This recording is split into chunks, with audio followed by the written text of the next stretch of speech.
Welcome to Quora Anonymous. If this is your first time and you like the video, please like and subscribe. If you would like to read along, turn on closed captioning with the 3 dots in the upper right corner.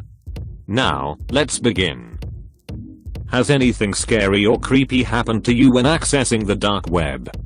I'm the founding executive director of the Tor project, and I've spent very little time on Tor hidden services, aka onion sites, aka the dark web. The dark web people generally refer to as an overlay network of websites only accessible through the Tor browser. Technically there are other crypto overlays and such, but they just aren't used to the same extent. Most of the others are far more private. So for the purposes of this article, the dark web is talking about Tor hidden services. Now, the way I think about this, the dark web is like Harlem would be in the 1920s, 1930s, if you didn't live there. It's full of jazz, poetry, magic, media, and if you go down the wrong alley at night, you are likely to get rolled. Use a directory to stay away from those places. Don't be an idiot and seek them out. Stick to the street lights. Are you stupid, or actively self-destructive? Or are you attracted to others' trauma? It's unhealthy. Please don't encourage others. You are free to do so. I'm free to call you prurient. I couldn't say so for years, when I worked there, when I got harassing phone calls from people accusing me of being a child pornographer myself, as I would tuck my preteen son into bed and cry myself to sleep some nights. Without Tor, many people who need privacy for good reasons would not have it. Don't make a party game of hierarchy some of the abuses. It respects neither the victims of abuse, nor the people who make or use the tools for serious reasons, who are constantly under siege. I have spent very little time on the dark web myself, and when I have it was always going to an address someone handed me, WikiLeaks, for example, that was obfuscating its address for good cause. But Facebook, ProPublica, hundreds of major media sites and thousands more resources make themselves available via the darknet, so persons in countries subject to state firewalls can reach them. And many of those same media outlets, for example ProPublica and WikiLeaks, maintain source drop boxes for materials from confidential sources to their journalists. It was for these sorts of applications, journalism, human rights, democracy activism, that I became involved in the project.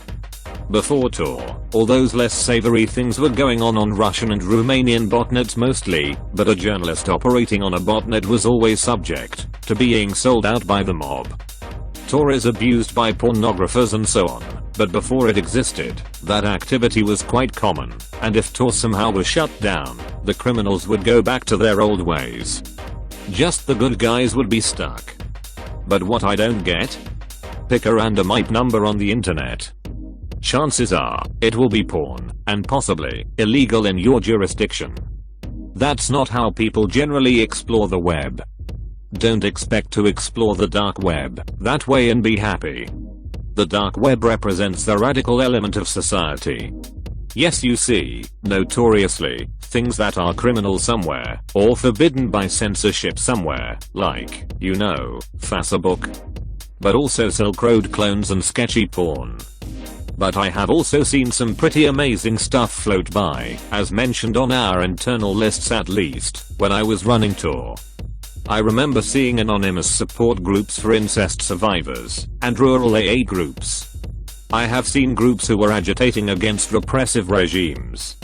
I have seen labor organizing groups, where such efforts were illegal by law. I have seen groups for American veterans who felt they were being undermined and discredited by the VA in their seeking benefits for issues such as Agent Orange and Gulf War Syndrome and PTSD, and wanted a really private venue for discussion. Ultimately, as our lives move more and more online, mechanisms such as anonymous browsing and anonymous hosting are a sort of privacy we might have in real life that otherwise won't exist online. Hidden services is web hosting with a PO box, not a street address. It isn't that terribly sinister, but it's hard to keep secure, obviously, as the records of busts prove. Much harder than simple use of the Tor browser bundled by a conscientious user. More variables, so more vulnerabilities. Unlike Tor BB entails for browsing, there's no nearly plug and play solution. but a lot of the bad rep comes from people with prurient imaginations, asking questions like this. Tell me, on the open internet, go try the same thing, tell me how creeped out you can get? Actually, don't tell me, unlike you, I'm not into that sort of thing. I have not led a sheltered life, I have worked in human rights. Suffering is not a turn on. Okay, so first thing you need to know is that nowadays it's kind of risky compared to some time ago. In my case, I used to surf into the /deep/dark web, or whatever bullshit people calls it. Why? Because as a /hacker philosophy and the way that hacker means, to know something of everything, I was always eager of knowledge, I wanted to literally know it all. So one day I read about it, and I really felt anxious of what could happen, and if the police would come for me. To clear a bit the things, I'm from Mexico, and 4 years ago when this happened, there were almost no real internet laws that you could fear, and I was living temporarily in a friend's apartment. My thinking was, if the police ever comes, I can blame my partner evil laughing. So the next day, after setting up some additional proxies to the ones Tor provided, getting ready to unplug my PC cable at any time and a notebook to grab some notes, I ran the Tor program. I was literally sweating hard time. For me it was like stealing or killing, all because of the internet stuff that made you ask this question. However, the things went completely different. At first I got redirected to a kind of listing, where the information was gathered by categories, and in each one there were some, not descriptive, links. The ones that I can remember went from common searches like porn, fetishes, exotic animal selling, markets, up to some other that had funny and really strange names. Of course I knew there was child pornography, which I found really disgusting, and I'm happy that many of the consumers were arrested, so I didn't even bother to enter the porn links. I knew that I could see some disgusting things that a friend told me, but couldn't prove if he was saying the truth about those links. So instead I decided to go to the gore ones. In that moment I thought I've seen lots of gore and disgusting movies, even snuff ones. What could possibly go wrong? It all went wrong. I think that this is the 6070% of the deep/dark web is all about. Getting morbid and unhealthy stuff. In resume, these links provided videos, explicit images, descriptions, and even sites like this, but related to some morbid and unhealthy things that sick people asks. But it wasn't all about humans. There were animals, accidents, murders, suicides, and, as you can imagine, fetishes around these topics. So after an hour or so of surfing I decided that it was enough for that day. I was so disgusted that I even forgot the Tor tutorial, which suggested to change the IP every 10 minutes, so I started to freak out. I couldn't sleep, couldn't talk to anyone of what I saw. I mean, someone could tell the police, right? So the next day, and through the next month, I obviously surfed it again. But after the first strong experience, I decided to go deeper and find that magic stuff that everyone talked about. And I indeed found it. Some of the things I remember were the Internet Manifesto, random stuff written by sick people. The Book of the Anarchy, a book to hack some things, real things, like television, public phones, creating bombs, other dangerous stuff like acids, how to explode your cat, etc. Drug recipes. This was very interesting, because I found almost every drug recipe, and it was like a science book, with the chemistry image and step by step. Snuff videos. This were very creepy, as almost all of them showed how slowly someone kills another. I don't know if it's the way the sick genre of movies is, but most of them were like in stages. For example, in stage 1, someone is slapping a kidnapped girl that is obviously tied like hundreds of times. The next one, the same girl is also tied, but with headphones on and the music is so loud that she screams, that kind of stuff. And there are plenty of them. Illegal markets. They sold almost everything. I remembered seeing one article of organ selling, and you could choose among a list. There were also drugs, weapons, all types, some Latin books, paintings, stolen, hookers, some strange food, etc. Hiring killers. I found some of them in the markets, but there were spread some ads, and were obfuscated in the way that the "killer" part was dissimulated. There were some terms like "mechanics" or "repairing," "disappearing," "help with unwanted people" that were used instead. UFO stuff. This was clearly the best part, but also there was little information about it. I read some old articles about Area 51, landings, pictures, videos. But in my humble opinion, they were all fake. Paranormal stuff, creepy as fuck. There were mostly images, I don't know if they were edited, that really pulled me out of my chair.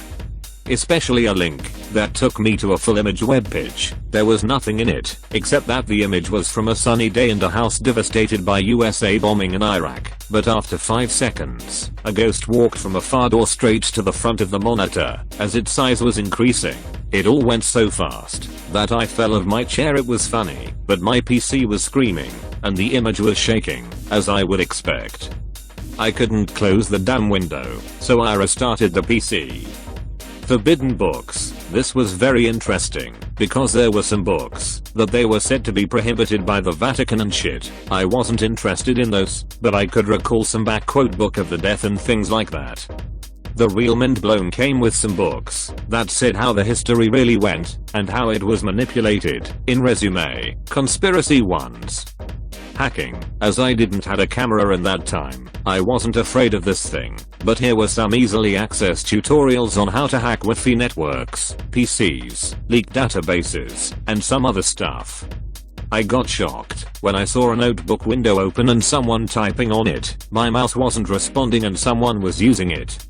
I was going to shut down my PC when I discovered that it was a bad joke and all of the elements were part of the website. Same stuff like the paranormal ones. Webcams of everything. I remember one specially of a dead body in an apartment. It was really creepy. But you could also search webcams by IP and see traffic, people, animals, offices, homes. Maybe these ones are those that people are afraid of. That was my journey through the deep/dark web. To cut things off, I wouldn't recommend to go in there because of 3 main reasons. 1. Unless you want to see disgusting things. 2. Most of the sites were closed. 3. It wasn't never secure, but nowadays I've heard it's more dangerous as of police and hackers. All of this information is the one I found 4 years ago, so maybe everything has changed. I hope. It happened last year. I was damn curious about what the actual deal was about this dark or deep web stuff. So I went to YouTube for watching tutorial on how to access dark web using Android, and I planned on surfing dark web using my phone. I didn't knew what I was up to, but I was way too curious and excited. So everything was set. I covered my phone camera with tape, went to my room and locked it. Opened the Wikipedia site for dark web links. Everything was cool, and I went to those normal happy chat sites. I didn't text it, I just observed. So, you see, I gained some confidence and opened this one creepy anonymous confession site. I swear you guys, my faith over humanity vanished away after reading some of the confessions there. Some people commented how they killed their wife, mom, daughter and neighbor. Some commented how they tried to kill someone and failed and how they regret it. Some commented how they love when they see people suffer, and some graphic things were written over there which I honestly don't want to write here as I'll definitely get blocked after writing them here. Some more mentally ill creepy people were there commenting how stupid people are for loving someone and for not doing bad stuffs to them. So I had enough of all this, but still I wasn't done. I wanted to see as much as I can. So yeah, I went and opened those pedophilic community chat links. It took a while to load the site. While it was loading I thought maybe it was all fake, and maybe this site is also fake, but then boom. I saw this site full of texts from sick people. I can say they were ill or maybe they're not human. I don't want to explain any of the things from there over here as again I may get blocked. The next thing I did was went to this site. I don't remember well what the site name was, but I do remember that it was selling things made out of human skin and some organs. Damn, they were costly. It made me almost puke out everything inside my stomach. So, I closed that site. I now went to those sites selling guns, drugs and many other illegal stuffs. It was boring for me, so I decided to stop and close every freaking thing and delete all the browsing app and sleep listening to my favorite songs. I wasn't able to sleep for 2 days straight. Everything felt horrible and ugly.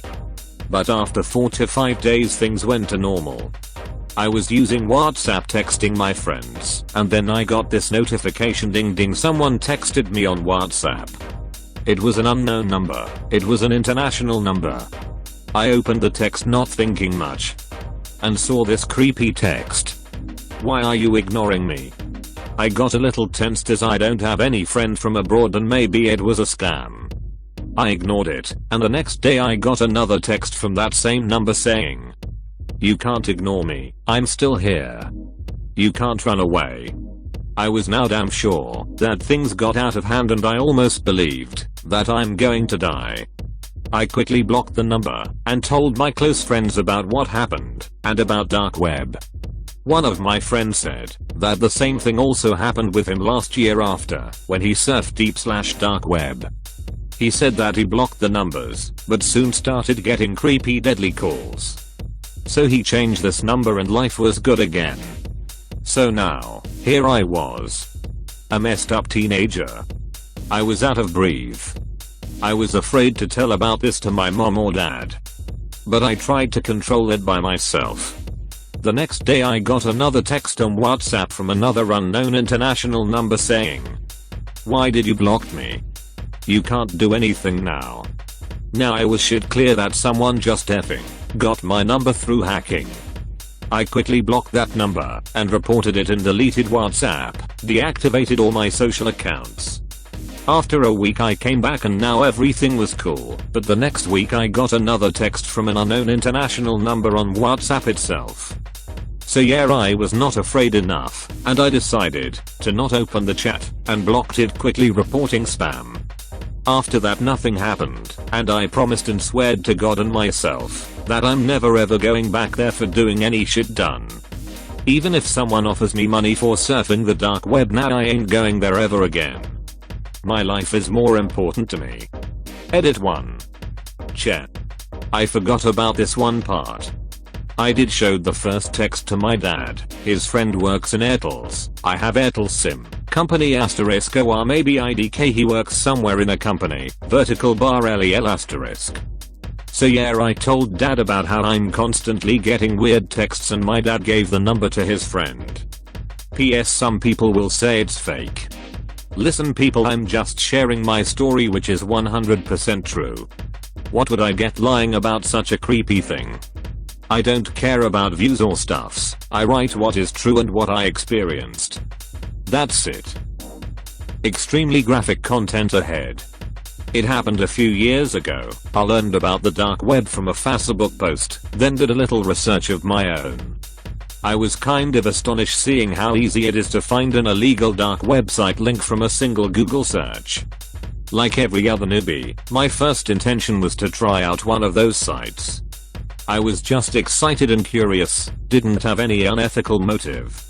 Anyway, the first site I visited was a forum site related to hacking. I didn't like it, cause it was asking for money to read the full tutorial. Then I saw a subforum named Links. There were a bunch of other onion site links, from hacking to pornography, everything was there. I kept trying to find a good website from there that teaches a thing or two about hacking for free.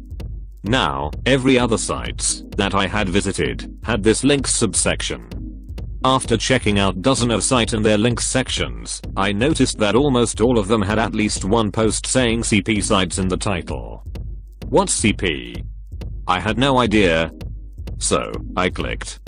It required registration. Cool. I registered with my super dope username. When I logged in, I understood that it's a porn site. So what's special about it? I had to know. Out of curiosity, I clicked the very first post, the pinned one. It was titled "What are you missing?" an asterisk asterisk SITE-NAME asterisk asterisk. I read the replies and this is the creepiest thing that I have ever seen in my life. As most of you guys already know what I'm talking about, I would like to clarify that I have never heard of the term "child pornography" before that day. Never thought something like this could have existed. Anyway, I'll quote the one reply that creeps me out up until now. Not the exact reply, just what I can remember. Q. What are you missing an *site-name***. I want to see a child get slaughtered right after the delivery and two-man rape it from the both side, like it's a sex toy. Picture of a doctor holding up a dead child.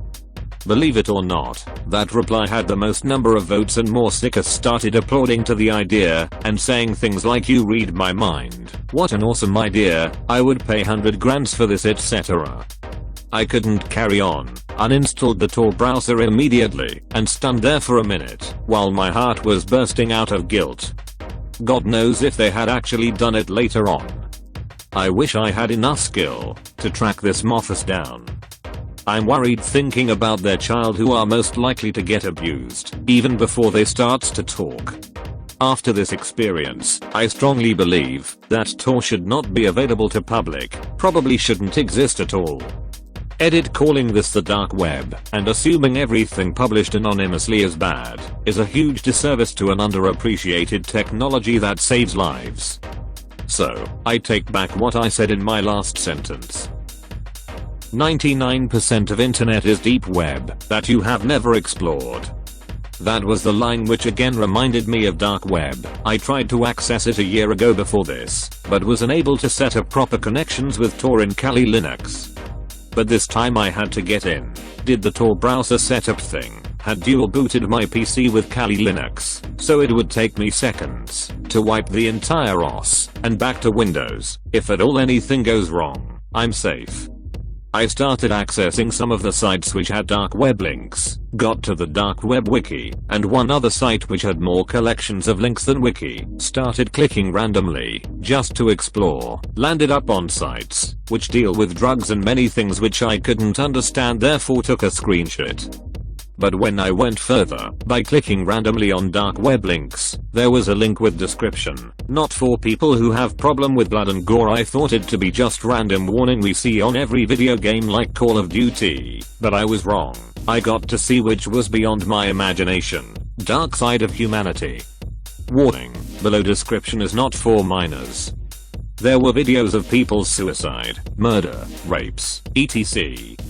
There was a thread where a girl was confessing about how she will suicide. There were many comments, but to my surprise only one comment was, "Don't do it please, there is hope." All of the others were suggesting her how to do it and how to leave the video for them to enjoy. There were videos of animals, all sorts of things you can and cannot imagine with animals were there. I randomly clicked on a video, and after 2 to 3 seconds I realized that it is of a mouse being tortured to death by grinding with something. Immediately closed it. The comments again blow up my mind. People were encouraging it. I still remember one comment: "That shit deserves much brutal death." I was totally shattered at this moment. Even a dead dog on a roadside would left me in a grief of losing a soul, and here the deep web was full of that. I don't know why, but I clicked on another video link and that was of a woman in a room whose whole face was ripped off. There was no skin on her face. She was alive with 4 people standing by. Immediately closed the video after 2 seconds. While writing this answer, that face is coming in front of my eyes. I wasn't able to sleep that night. I should have never clicked on that link. That was bizarre. My heart, mind and soul were shattered by that view. I didn't have the courage to see comments this time. Immediately closed Tor and shut down my system. Went to sleep, but wasn't able to. What's more horrifying is that I only accessed 0.01% of that 99% internet and was left shattered. I never want to access that 99% internet again. Never again. Edit. Just to be precise, what I entered into was a part of 99% deep web internet, but that part, dark web, is 1-2% of deep web and not the whole 99%. In any way, I'm not encouraging anyone to go into dark web. It has its consequences that are worse. See other answers to this question to get another glimpse how dangerous it is. If anyone has even 0.1% doubt of authenticity or truthfulness of the answer, just prove me wrong, and I will permanently delete my Quora account. My friend was brutally murdered, and the video recording was left on the scene of crime. Okay, so a dear friend of mine was rather interested in the deep web. It was from her that I first heard this name, at the innocent age of 12. From what she told me, deep web sounded like a cool place, but with lists of dangerous things. She would just come and tell me about things she found, and I would listen with fascination. This continued for a long time.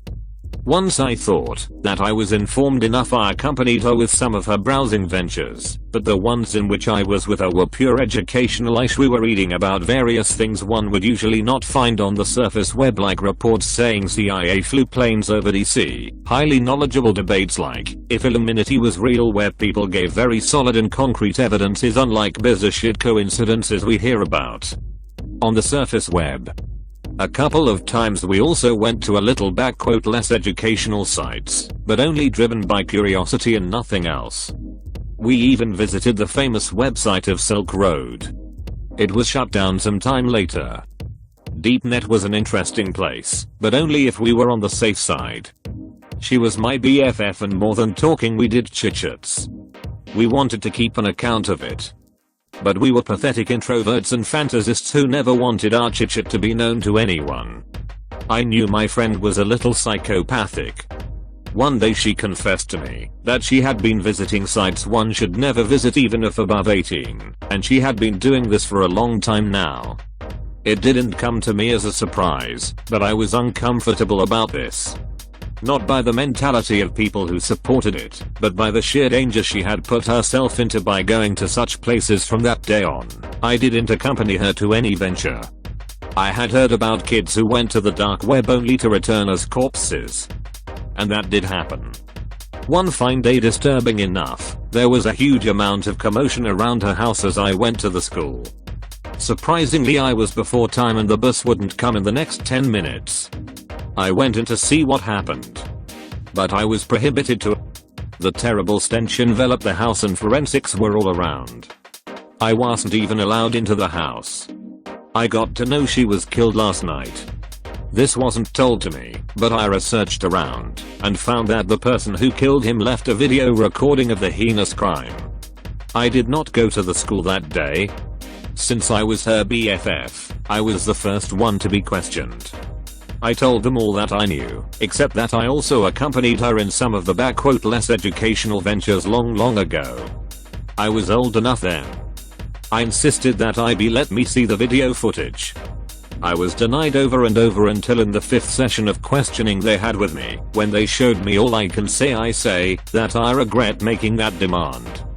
She had many acquaintances, but not many friends, and I was one of the closest. I knew her more than her own parents. There were many things they found on the scene of crime that they asked me about. She was a weird-ish girl and collected many curious things. Even I have a habit of doing that. In fact, she got that habit from me. We would share our newly collected items, and for some reasons I was asked about each and every one of the curious that she kept in her room. Among them was a less curious object, a notebook, in which she had written in some curious script that they couldn't decipher. Also in the notebooks were poems and stuff. The importance of notebook was that she was writing on it exactly before the crime started, and she can actually be seen writing. The last thing she wrote was in this curious script, and it was visible that she was tense while writing it. They suspected that the notebook might hold some clues. However, the notebook couldn't be deciphered as the notebook was soaked in blood over washable ink. My handwriting was also seen in the notebook at various places. I told them that we wrote our collaborated poems in it. I told them that I don't know or understand the cipher she used. I requested that I be allowed to keep the notebook as I had some of my poems in it and memories they allowed me when the case was solved.